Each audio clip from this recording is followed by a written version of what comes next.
যখন কারো জীবনে তোমাদের কারো জীবনে কোনো মুসিবত আসে, সমস্যা আসে, পেরেশানি আসে, তখন কি বলো?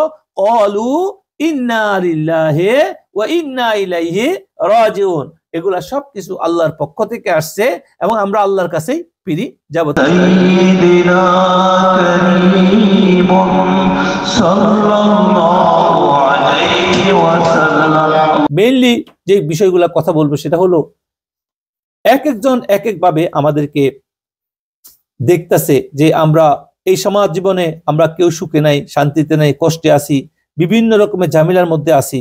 এটা কেন কেন হয় সেই জিনিসটা আমাদেরকে জানা দরকার।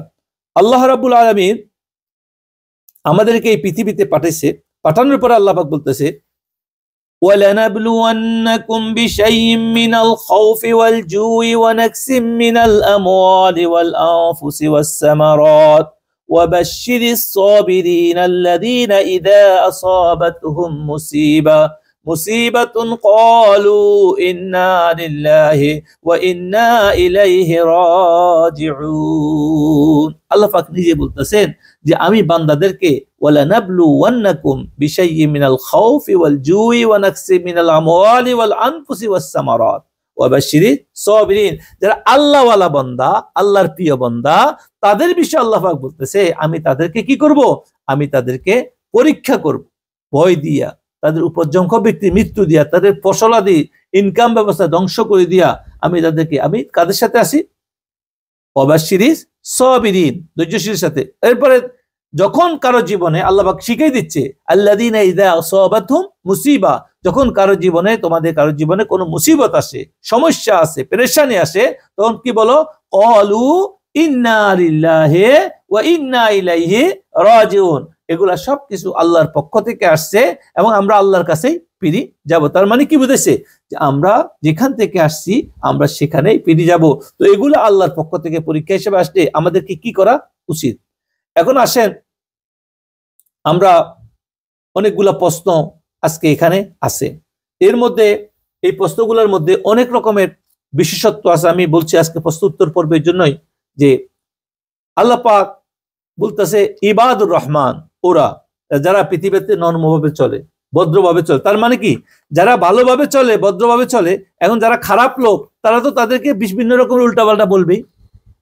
যদি একটা লোকের একটা গালি দিচ্ছে কেউ, আর সে তো চুপ করে চলে আসে, ঘরে তো এক নম্বরে বলবে তুমি কি মানুষ না? ঘরের মানুষ বলবে, ভাই বলবে, মা বলবে, বাপ বলবে, বিবি বলবে তুমি কি মানুষ না? তুমি জবাব দিতে পারো না? আর আল্লাহ পাক বলতেছে যখন জাহেলেরা তাদের সাথে কথা বলতে চায়, তাদেরকে কোনো করতে চায়, তারা বলে ক্বালু সালামা, তারা সালাম দিয়ে ওখান থেকে সরে যায়। তাই বর্তমান সমাজে এটা করলে তো কইবে তুই কে? আমি সদ্রির পুত, আমি বুনিয়ার পুত, আমি অমুক খানদানের ছেলে। আমাদের কোন একটা ব্যক্তিত্ব আছে না, ও তোরে এটা বললো, কিছু বললো, বা চোখ রাঙ্গাইলো, বা কোন রকম কথা বলতে গেলে তুই ছাড়লি কেন? থাকে হয় না? কিন্তু আল্লাহ বলতেছে উল্টাটা। আল্লাহ শিখাতেছে কি? উল্টাটা। তার মানে কি আমাদের জীবনের সমস্যার জন্য আমরা আমাদের অনেক ট্রেডিশনাল বিষয় জড়িত আছে, সামাজিক অনেক বিষয় জড়িত আছে, বংশীয় গর্ব মর্যাদা এগুলা জড়িত আছে। অনেক কিছু জড়িত থাকার কারণে অটোমেটিক্যালি আমরা আল্লাহর কথা না শুনি, আমরা বংশ রক্ষা করতে যাইয়া, পারিবারিক ট্রেডিশন রক্ষা করতে যাইয়া, সামাজিক করতে যাইয়া আজকে আমাদের মধ্যে অনেক সমস্যা অটোমেটিক্যালি আসতেছে। সেই সমস্যাগুলো আমরা চোখে দেখতেছি না। অনেক মেয়েরা, অনেক ছেলেরা যে দেখা যায় স্বামী স্ত্রীর মধ্যে সমস্যা, বিভিন্ন রকম সমস্যা, এখন শুধু একে অপর বিরুদ্ধে অভিযোগ করতেছে যে ওরা আমাকে জ্বালাচ্ছে। একটা মেয়ের বিয়ে হইলো, ওই মেয়ে তাকে বিয়ের পরে সে তার শ্বশুর শাশুড়ি তার স্বামী সবাই তাকে অত্যাচার করে, খারাপ ব্যবহার করতেছে, কিন্তু সে শুধু অভিযোগ করে যাচ্ছে, কিন্তু তার কোনো সমস্যা আছে কিনা, সে আল্লাহর মত পথে চলতেছে কিনা সে আসে দেখতেছে না। এখন দেখেন এখানে আল্লাহ বলছে ওয়া ইবাদুর রহমান, আল্লাহ কি বলছে? ওয়া ইবাদুর বান্দা কারা? যারা জমিনে চলাচলের সময় নরমভাবে চলে। এখন যেই ব্যক্তি নরমভাবে চলবে, ভালোভাবে চলবে, তো এরা আল্লাহর বান্দা, এরা কি রহমানের বান্দা। এখন রহমানের বান্দা যখন হবে, তো রহমানের বান্দার সাথে কেউ যদি খারাপ আচরণ করে, মন্দ আচরণ করে, তর্ক করে, জাহিলিয়ত করে, এটা জাহিল উদ্দেশ্য করেছে।